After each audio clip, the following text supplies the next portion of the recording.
In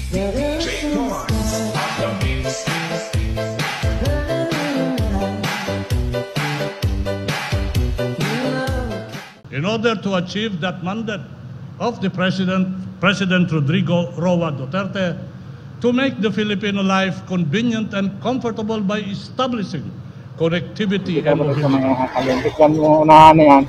Yan na po yung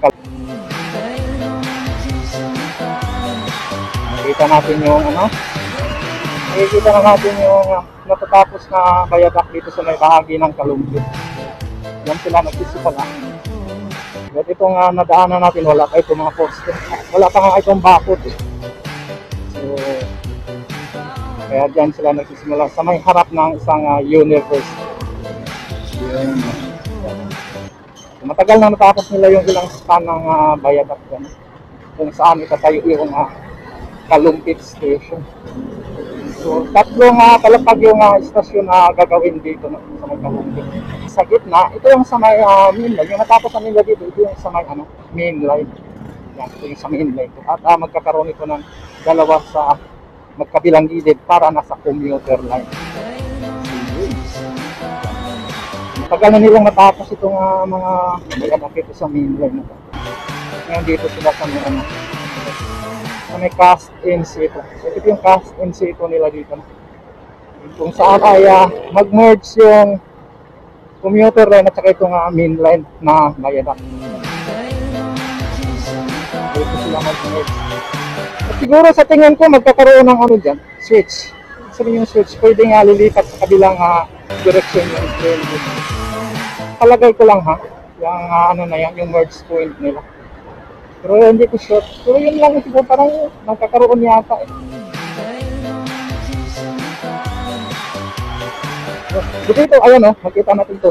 May mga naghukay na rin sila dito. Naghukay na sila dito. Ongoing na rin yung dito. So ito kasama pa ito sa kasama pa yan sa CPA1 Malolos Clark Railway Project Facebook. Ito yung ito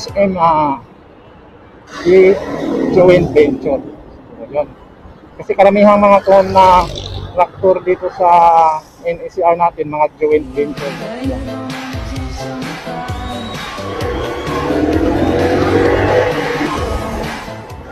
Dito po tayo ngayon sa may kahabaan ng MacArthur Highway. Okay naman yung So dito nagsisimula yung buo ng bayadak ng CPA1 ng Hyundai joint venture So yun so, dito. At ayan nakita natin na mayroon ng dyan parapet wall. Dito na hanggang dito na yung nalagyan nila ng parapet wall. Ongoing yung parapet wall nila pag installation dito ng parte na ito Dito na po ito bahagi sa mga Malolos. So dito nagsisimula yung nila, yung ng bayadak. At hanggang doon sa may Malolos Station, tapos na yung mga poste kasi dyan So ito yan na lang ang nilalagyan nila ng bayadak At ito ay dito nagsisimula din yung bahagi ito ang phase 2 nga ang naman niya ay Malolos Clark Railway Project. So yun, phase 2. Ito phase 2 na po ito Ito sa may po ito, Barangay Longos. Hanggang doon na yung nila dito So yan Yan, nagdaga na rin sila ng dyan, parapet wall. So doon na sa unahan yung ng Malolos Station. NSCR Malolos Station. Ano ba yung kita naman natin yung power train ng Malolos. Ito po yung Malolos Station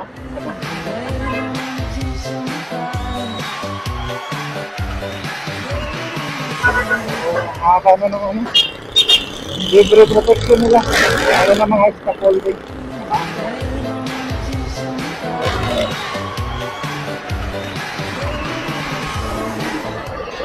Aakyat tayo dito sa mga ano, Tabang Bridge.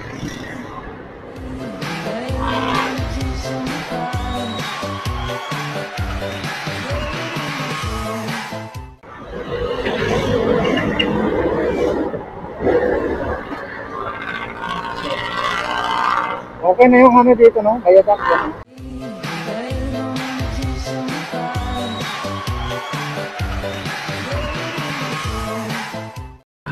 Yung ginagawa nilang gas dito, parang ano lang din, segment box girder. Hindi mo mahalata na ano, gas dito ka lang. Makita na rin natin dyan yung ano, ayan o. So, kita natin dyan yung ano, gantry.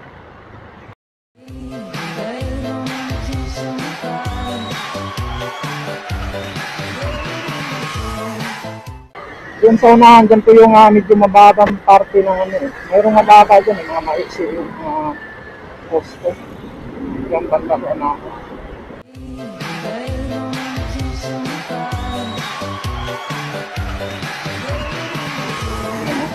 Dito nakalatag na rin yung mga pasgirder nila dito.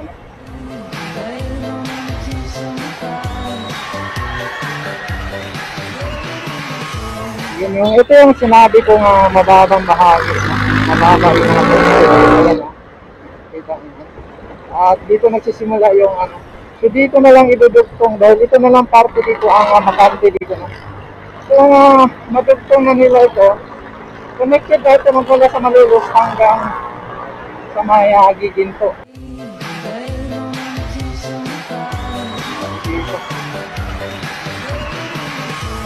Pag yung sa may bahagi ng Tabang Bridge, yun na lang ang bakante. At connected na ito magmula sa may Balagtas, Giginto hanggang dito sa may Malolos. Yan o. Yung bayadak dito sa may ano, bahagi na. Yan o. Ganda, solid na solid.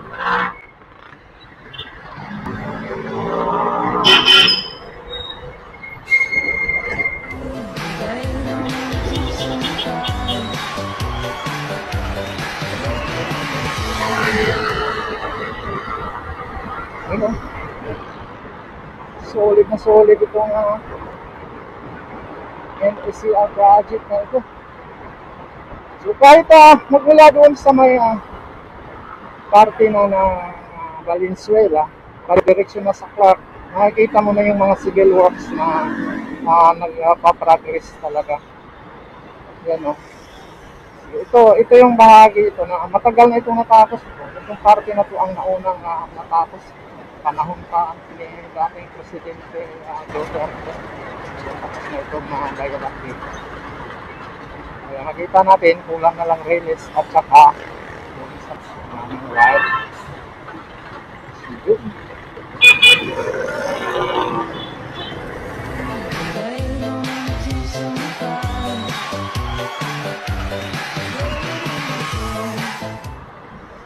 May mga nilagyan nilang bago na yung mga tindahan. Tindahan yata ito.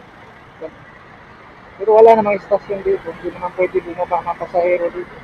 So,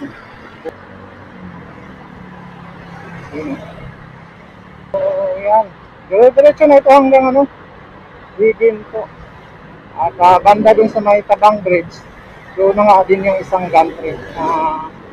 Magtatapos naman papunta sa may ano,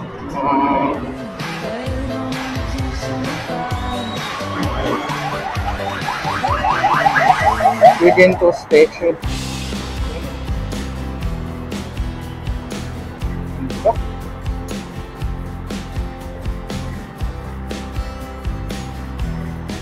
Ganda, kitang-kita mo. Kitang-kita mo. Kitang-kita mo yung traffic. Kitang-kita mo yung traffic.